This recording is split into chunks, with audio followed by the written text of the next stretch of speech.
আলহামদুলিল্লাহ, আমিও আপনাদের মতো ভালো আছি। আমরা ভালো থাকি, খুনিরা খারাপ থাকে। আমরা ভালো থাকি, চোর ডাকাতেরা খারাপ থাকে।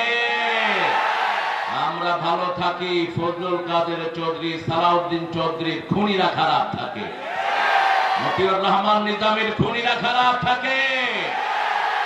আমরা ভালোই থাকি। কার কথা? কার কথা?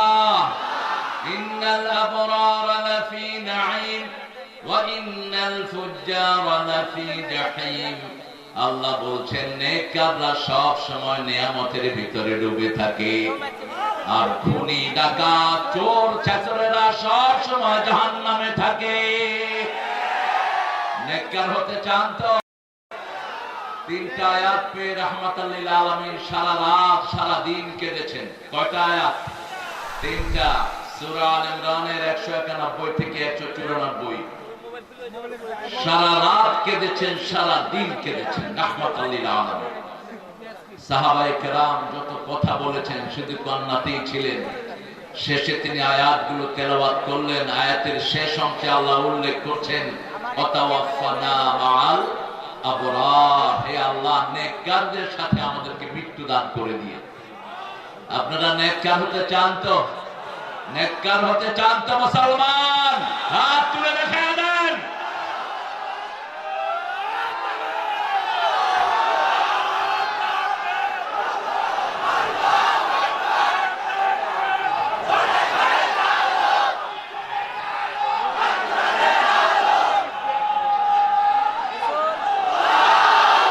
আল্লাহ সবাইকে কবুল করুক। আরো চিৎকার করে বলে আমিন। আমরা এখন প্রশংসা করব একজনের। তিনি কে? বলেন আলহামদুলিল্লাহ। এখন একটা দোয়া পড়বো, আল্লাহ আকাশের সব রহমতের দুয়ার খুলে দিবেন। পড়েন আল্লাহু আকবার কবীরা আলহামদুলিল্লাহি কাসীরা সুবহানাল্লাহি বুকরাতান ওয়া আসীলা। এখন একটা দোয়া পড়বো যেটার ফজিলত কিয়ামত পর্যন্ত ফেরেশতারা লিখতে থাকবে। রাসূল দৈনিক 9 বার পড়তেন দোয়াটি। কয়বার? 9 বার। পড়েন সুবহানাল্লাহি ওয়া বিহামদিহি আদাদা খালকিহি ওয়া রিদা নাফসিহি ওয়া জিনাতা আরশিহি ওয়া মিদাদা কালিমাতিহি। এটার ব্যাখ্যাটা আমি পড়ে দিচ্ছি। এটা যে কত বিশাল দোয়া। এই ক্যামেরাম্যানরা কথা বলবা না। তোমাদের ক্যামেরার 2 পয়সা দাম আমার কাছে নাই। আমি থুতুও দেই না ক্যামেরাতে। আমরা আল্লাহর ক্যামেরায় বিশ্বাসী। কথা বলবা, সব ক্যামেরা অফ করে দেব। এখান থেকে সরে যাও। মানুষের সামনে দাঁড়িয়ে বেয়াদবি করবা না, সরে যাও। তোমাদের ক্যামেরার জন্মের আগ থেকে আমরা ময়দানে কথা বলি। এগুলো যেগুলো ইউটিউব হুজুর আছে সেগুলো পিছনে কত সময় দিবে। আছে না কিছু ইউটিউব হুজুর কথা বলছে, এখানে দোয়া হচ্ছে আর কথা বলছে ফটফট করে। আদব কায়দা থাকা দরকার। এত মাহফিলে যাও। অনেক সুন্দর একটা আয়োজন ছেলেরা করেছে। আল্লাহ ছেলেদেরকে কবুল করুক। জিন্নানগর, এটা এতদিনও চেঞ্জ করতে পারে নাই কোরআন বিরোধীরা। জিন্নানগর এখনো আছে বাংলাদেশে আলহামদুলিল্লাহ। জামে মসজিদ ও দারুল কোরআন হাফিজিয়া মাদ্রাসার উদ্যোগে আজকে বার্ষিক ওয়াজ মাহফিল ও দস্তারবন্দি। দস্তার মানে হলো পাগড়ি। এই যে বাচ্চাদেরকে হেফজ উপলক্ষে পাগড়ি দেওয়া হয় সেটাকে দস্তারবন্দি বলে। আমার আগে কথা বলেছে আমার অত্যন্ত স্নেহের মাওলানা মোহাম্মদ রেজাউল ইসলাম উজ্জ্বল। সূরা ফুসসিলাত থেকে একটা আয়াতে কারিমার উপর সেই কথা বলেছে। আল্লাহ ওই আয়াতের উপর আমাদেরকে আমল করার তৌফিক দান কর। আরো কম টানবা, বেশি করে মেসেজ সাপ্লাই দিবা। আমরা এখানে এসেছি কথাগুলো পাস করে দেওয়ার জন্য। আমাদের কোনো বক্তব্য নাই। বক্তব্য হলো আল্লাহ এবং রাসূলের। আমরা হলাম নকলিস্ট। আমরা কি নকলিস্ট? আমরা শুধু নকল করে দেব। আল্লাহ আমাদেরকে তৌফিক দান করুন। কথা বলেছেন সন্ধ্যার পরে মাওলানা কাদের খুব ভালো কথা বলেছে, অনেক সুন্দর কিছু নসিহত তিনি পেশ করেছেন। আল্লাহ আব্দুল কাদেরের সুন্দর আলোচনাকে আমাদের আমলের তৌফিক দান করেন। এখানে এসেছেন আজকে আমাদের প্রধান অতিথি মোহাম্মদ আলহাজ মোহাম্মদ খায়রুল হক সাহেব, আসার কথা ছিল, অসুস্থ। আমরা আমাদের এই মাটিরই এক সন্তানকে পেয়েছি, আমাদের মিলন ভাই, চিনেন তো আপনারা? হ্যাঁ, মিলন বিরহ সংকটে বাংলাদেশের সর্বশ্রেষ্ঠ আঞ্চলিক গান যেটাকে বলা হয়, দেশাত্মবোধক, এই পদ্মা, এই মেঘনা, এই সুরমা নদী তটে, এটাকে বাংলাদেশের ওয়ান অফ দ্য বেস্ট আমাদের আঞ্চলিক সঙ্গীত ধরা হয়। সেখানে মিলন বিরহ সংকটে যিনি লিখেছেন, তিনি ওনার বাজে চিন্তা বাদ দিয়ে কোরআনী আন্দোলনের কর্মী হয়েছে।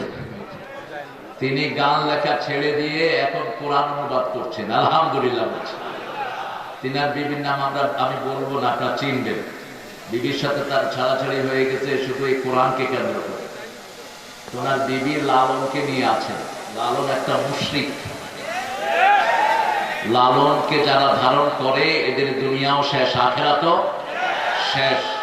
এরা হলো বাল দেবতার পূজারী। সূরা সাফফাতের 125 নম্বর। বাল দেবতা, বাল দেবতার পূজারী, এজন্য এদেরকে বাউল বলা হয়। এখানে আজকে অতিথি হিসেবে এসেছেন সাজ্জাদ আলী সুমন, অত্যন্ত বিনয়ী মানুষ। সুমন ভাই সিল্কে বেচছে না? সিল্ক বেড়ার জন্য না, কার জন্য? জোরে বলেন। আপনি যদি দুনিয়াতে সিল্ক পরেন, আখিরাতে সিল্ক থেকে বঞ্চিত হয়ে যাবেন। জান্নাতীদেরকে আল্লাহ সিল্কের পোশাক দিবেন, কিন্তু এত কম দামা সিল্ক না, সেটার দাম হবে অনেক বেশি। আর অরিজিনাল যে সিল্ক, এগুলো আমাদের দেশে আমরা পাই কিনা আমি জানি না। এটা ছোট্ট জামা আমি দেখেছিলাম ইংল্যান্ডে, 150 পাউন্ড চেয়েছে আমার কাছে, অনেক আগে, অনেক দামি, এক্সপেন্সিভ।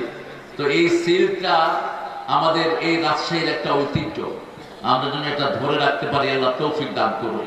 আমাদের মেয়েদেরকে দিবে, এটা তাদের স্বাস্থ্যবান্ধব। যেমন স্বর্ণ মেয়েরা পড়লে তাদের যৌবন, তাদের অনেক কিছু বৃদ্ধি পায়, কিন্তু পুরুষ যদি স্বর্ণ পরে, পুরুষের সবকিছু ক্ষয় হয়ে যায়। এই জন্য শরীয়ত নিষেধ করেছে। রাসূল বলেছেন, যুকুরে উম্মতি, আমার উম্মতের পুরুষের জন্য আমি স্বর্ণ এবং গুটি পোকা এবং সিল্কে হারাম করেছি। এরা এগুলো জান্নাতে পড়বে। আল্লাহ আমাদেরকে পড়ার তৌফিক দান করুন। জনাব বেলায়েত আহমদ, জনাব শেখ রেজাউর রহমান দুলাল, জনাব AKM জান্নাতুল ইসলাম শওকত AJM, জনাব বরাতুল করিম সাদি, জনাব আব্দুল জব্বার, জনাব মোহাম্মদ ইব্রাহিম শাহ চৌধুরী। মিলন ভাইয়ের নাম নাই? ও, আপনি হোস্ট? হ্যাঁ, আচ্ছা আচ্ছা, বসে। মোবাইলটা রেখে চলে গেছে। এদের একটু লিবার্টি দিবেন, ডোন্ট বি ক্রুয়েল ম্যান। এখান থেকে এই ছেলেরা এটা ধারণ করে সারা পৃথিবীর মানুষকে কোরআনের বাণী ছড়িয়ে দিবে, সেই সওয়াবটা আপনারা পাবেন। সেজন্য এটুকু তাদেরকে আপনারা কনসিডার করবেন। আমার এই যুবকগুলো এটা না করলে বাজে নাটক করতো, বাজে সিনেমা করতো, ঠিক কিনা? সেজন্য আপনারা এদেরকে এভাবে টুটি চেপে ধরবেন না। আজকে এদের কারণে মিডিয়াতে কোন সিনেমা হলের লোকের এখন পাত্তা পায় না, কোন বাজে ল্যাংটা না সারারা পাত্তা পায় না। কোরআনের বাণীগুলো সারা দুনিয়াতে ছড়িয়ে যাচ্ছে। আল্লাহ এই ছেলেগুলোকে কবুল করুন। সেজন্য তাদের জন্য দোয়া করবেন। এখানে আজকে আমাদের সভাপতিত্ব করছেন শাহজাহান আলী মিঠু ভাই। মিঠু ভাই, মিঠু আমার এক মিঠু ছিল, ওকে আমি মিঠা করে ডাক্তার। মিঠু, মিঠু ভাইকে আল্লাহ ইসলামের জন্য কবুল করুন। সর্বোপরি আপনারা যারা এসেছেন, অনেক দামি মানুষ, ওলামা হযরত বসে আছেন নিচে, আমি যাদের ছাত্র হতে পারলে ধন্য হতাম। আমরা সবাইকে স্টেজে আনতে পারলে ভালো হতো, কিন্তু স্মার্ট স্টেজ হয়ে যেতে পারে, সেজন্য সবাইকে আনা গেল না। এখানে এসেছেন অনেক আমাদের প্রিয় স্যাররা, primary sir, high school, college, university sir এসেছেন। আমাদের বিভিন্ন পেশায় জড়িত আবাল বৃদ্ধা বনিতা, সকল পর্যায়ের মা ও বোনেরা এসেছেন। হিন্দু সম্প্রদায়ের ভাই বোনেরা, বিগত স্বাধীনতার পরে যাদেরকে এইবারই আমরা সুন্দরভাবে পাহারা দিয়ে তাদের পূজায় সহযোগিতা করেছি, আর প্রতিদান হিসেবে তারা দিয়েছে ইসকনের কুত্তা গুন্ডারা। আমার ছেলেকে চট্টগ্রামে জবাই করেছে। আমার সাইফুলের রক্ত আমরা বিঠে যেতে দেব না। আমি ডাক্তার ইউনূসকে অ্যাড্রেস করে বলছি, তুমি 1-2 দিনের ভিতরে বিচারের ব্যবস্থা করো, তা না হলে ওরা গেছে যে পথে তুমিও যাবা সেই পথে। আমরা কোনো রক্ত দেখতে চাই না, ঠিক না বেঠে? আমরা 1500 ছেলের বিনিময়ে আজকে তোমরা চেয়ারে বসেছো। আমরা কারো রক্তপাত ঘটাই নেই, আমরা ওদের কোন মানুষের গায়ে হাত দেই নেই, কিন্তু আমার সাইফুল খুন হলো কেন? জবাব চাই উপদেষ্টাদের কাছে। আমার আর্মিদেরকে ছেড়ে দাও, আমার পুলিশকে ছেড়ে দাও, 2 দিনের ভিতরে এই ইসকনের পান্ডা বাহিনীকে তারা খুঁজে বের করবে, ঠিক কিনা? আমার বিচার বিভাগকে স্বাধীন করে দাও। তোমরা বাঘ দেখেছো, থাবা দেখো নাই। তোমরা কি জন্য মুসলমানের গায়ে হাত তোলো? একজন মুসলমানের দাম সারা দুনিয়ার কাফেরের চেয়ে আল্লাহর কাছে 1000 কোটি গুণ বেশি। যতদিন মুসলমান থাকবে কিয়ামত হবে না, যতদিন একজন লোক বলবে রব্বি আল্লাহ, আমার রব আল্লাহ, ততদিন আকাশ জমিন টিকে থাকবে। আর যেদিন এটা বলার লোক থাকবে না, আকাশ জমিন সব লন্ডভন্ড করে দিবেন কে? তবে হিন্দু ভাইরা মনে রাখেন, আমরা ডানপন্থীরা যেই কয়দিন আছি, আপনাদের কোনো ক্ষতি আমরা করতে দেব না। আমরা কখনো মানুষের উপর অত্যাচার করি না। আপনারা যাদেরকে কলিজার মানুষ মনে করতেন, তারাই আপনাদেরকে সবচেয়ে বেশি ধ্বংস করেছে। আপনারা যাদেরকে অন্ধভাবে স্বীকৃতি দিতেন, ইসকনের এরা অত্যন্ত ঘৃণ্য চরিত্র নিয়ে ময়দানে নেমেছে। তারা তাদেরকে দিয়ে আমাদের যুবতীদের সাথে সম্পর্ক করে ওদের পেটে বাচ্চা দিয়ে ভারতে পালিয়ে যাচ্ছে। শুধু এরকম 1-2টা ঘটনা নয়, তাদেরকে ফাইন্যান্স করেছে ফ্যামিলি বাস এবং হিন্দু বড় বড় কোম্পানিগুলো। আপনারা এগুলো বন্ধ করেন। বাংলাদেশের কোন ভাই বোনকে আমরা অপমানিত অপদস্থ হতে দেব না, ঠিক না? ঠিক। সাইফুলকে যেভাবে খুন করা হলো, এইভাবে কোন মানুষ কোন মানুষকে খুন করতে পারে না। এই সাইফুল গত 5ই আগস্টের পরে হিন্দুদের মন্দির পাহারা দিয়েছে। এই সাইফুল তাদেরকে মসজিদে পাহারা দিয়েছে, আর তাকেই তারা উলঙ্গ ভাবে রাস্তায় শুয়ে দুনিয়া থেকে বিদায় করেছে। তার 3 বছরের একটা শিশু আছে, এখনো বলছে আমার আব্বু আমার জন্য চকলেট নিয়ে আসবে, একটু পরে আব্বু আসবে আমার জন্য চকলেট নিয়ে। একটা ওর এক স্ত্রী অন্তঃসত্ত্বা 3 মাসের সন্তান পেটে, কি জবাব দিবেন তার কাছে? মনে রাখবেন, কিয়ামতের ময়দানে প্রথম হিসাব হবে সালাতের, কিন্তু বিচার শুরু হবে রক্তের। কেন রক্ত প্রবাহিত করেছ? আর আসামির কাঠ গড়ায় দাঁড়াবে জজেরা, যে সমস্ত পান্ডা জজ উল্টা পাল্টা বিচারের রায় দিয়েছে, ঠিক কিনা? একদম চুরি করে নেই, তাকে চোর বানিয়েছে, এরকম জজ আছে না নাই? এদের কোনো চরিত্র নাই, এদের কোনো চরিত্র নাই। এরা এখন বিচারকের চেয়ারে বসা, একটু পরে মৃত্যুর পরে এরা আসামির চেয়ারে বসবে, আসামির কাঠ গড়ায় দাঁড়িয়ে থাকবে। সেজন্য এখানে আমরা যারা এসেছি হিন্দু ভাই বোন, আপনাদেরকে উদাত্ত আহ্বান জানাচ্ছি। আপনাদের পূজার কথা আপনাদের 7টা বইয়ের একটাতেও নেই। যে পূজা আপনারা বানিয়ে নিয়েছেন মন গড়া ফেক, মাটি দিয়ে আপনারা বানান, এরপরে কিছুদিন পূজা অর্চনা করেন, তারপরে নিয়ে কোথায় ফেলে? কোথায়? আপনাদের এই পদ্মায় ফেলে নাকি? পদ্মাতে তো পানি নেই, পানি খায় ফেলেছে। তবে ওনারাও খুব সুখে নাই। ওনারা আমাদের বন্টন বন্ধ করেছেন, আল্লাহ ওনাদের বন্টন বন্ধ করে দিয়েছে। প্রতি বছর কয়েক লক্ষ লোকে সাপে কামড়ায় আমারে।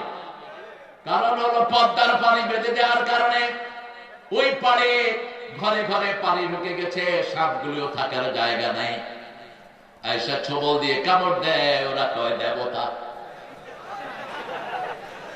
সাপে কয় কি দেবতা? তোরে কামড় দিয়া ওই দেবতাগিরি বাইর কর। কোন সৃষ্টি আমাদের দেবতা নয়, আমাদের দেবতাকে আরো জোরে বলে। তোমরা যাদেরকে দেবতা মনে করো, আমরা তাদেরকে খেয়ে ফেলি। গরুকে তারা দেবতা মনে করে, আমরা কি করি? কথা বল না কেন? ওরা খায় গরুর মুখ, আমরা খাই গরুর দুধ। ওরা খায় গরুর ঘু, আমরা খাই গরুর গোশত। কারণ মুশরিকদেরকে কোনদিন আল্লাহ ভালো খেতে দিবেন না। ইন্নামাল মুশরিকুনা নাজাস, সূরা তাওবাতে আল্লাহ বলেন মুশরিকরা হলো অপবিত্র। এজন্য শিরক আছে যেখানে আমরা নাই। হিন্দু ধর্মের ভিত্তি এক আল্লাহর উপর, সবগুলো